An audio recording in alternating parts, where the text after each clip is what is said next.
Hi guys, welcome to Gobi's Kitchen. இன்னைக்கு நம்ம menu என்னன்னா குஸ்காவும் எக் கிரேவியும்.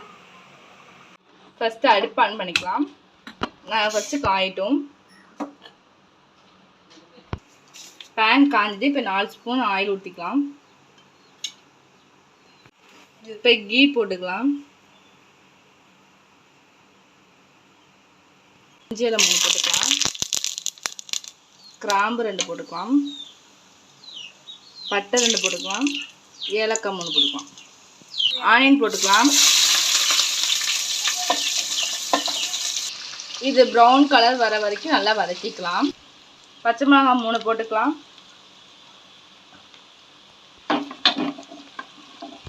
வெங்காயம் நல்லா வதங்கிட்டு தக்காளி போட்டுக்கலாம். போட்டு நல்லா வதக்கிக்கலாம்.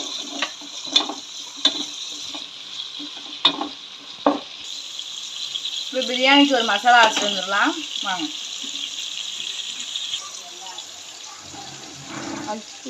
இப்போ மசாலா வைக்கிறதுக்கு 3 இலை போட்டுக்கிறோம். 3 கிராம்பு, பட்டை. இது ஃபஸ்ட்டு நல்லா வறுத்துக்கலாம். இதை எடுத்துடலாம்.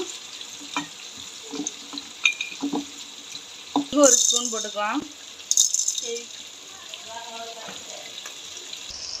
1/2 ஸ்பூன் பெருஞ்சீரகம், கொஞ்சம் ஜீரகம் போட்டுக்கலாம். கொரியாண்டர் லீஃப் கொஞ்சம் போட்டுக்கலாம். போட்டு கொஞ்ச நேரம் வதக்கிக்கலாம்.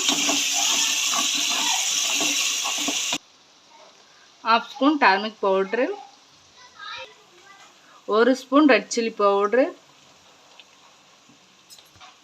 1 ஸ்பூன் நம்ம அரைச்சி வச்ச மசாலா போட்டு நல்லா கிண்டிக்கலாம். 1 ஸ்பூன் இஞ்சி பூண்டு பேஸ்ட்டு, உப்பு 1 ஸ்பூன் போட்டுக்கலாம். உங்களுக்கு தேவையான அளவுக்கு போட்டுங்க. 2 டம்ளர் அரிசிக்கு 4 டம்ளர் தண்ணி ஊற்றிக்கலாம்.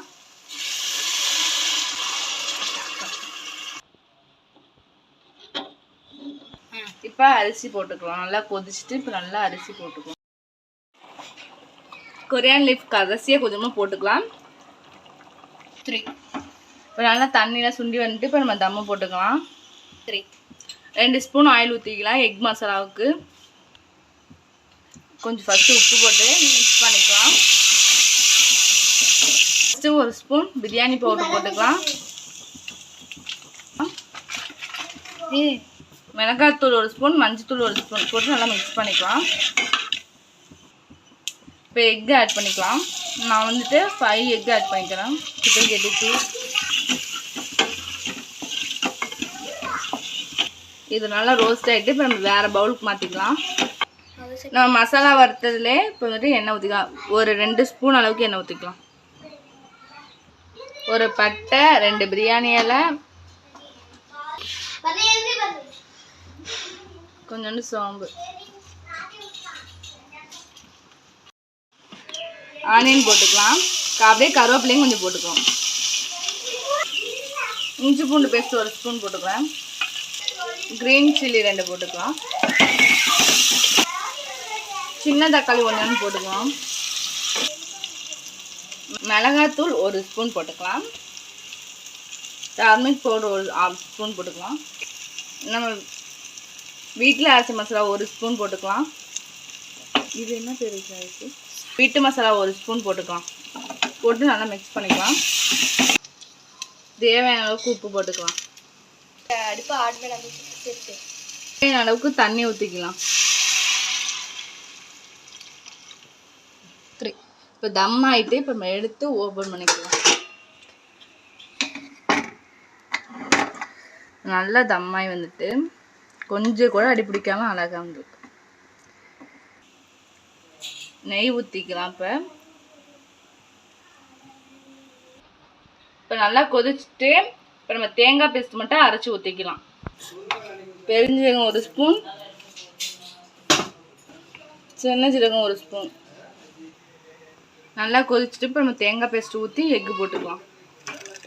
தேங்காய் பேஸ்ட் ஊற்றியாச்சு. இப்போ நல்லா கொதிச்சு வரட்டும். இப்போ நல்லா கொதிச்சுட்டு இப்போ நம்ம எக்கு ஆட் பண்ணிக்கலாம்.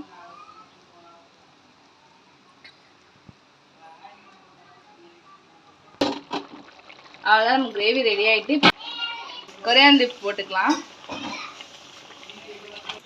குஸ்கா வித் எக் கிரேவி ரெடி ஆகிட்டு செஞ்சு பார்த்து கமெண்ட் பண்ணுங்கள்.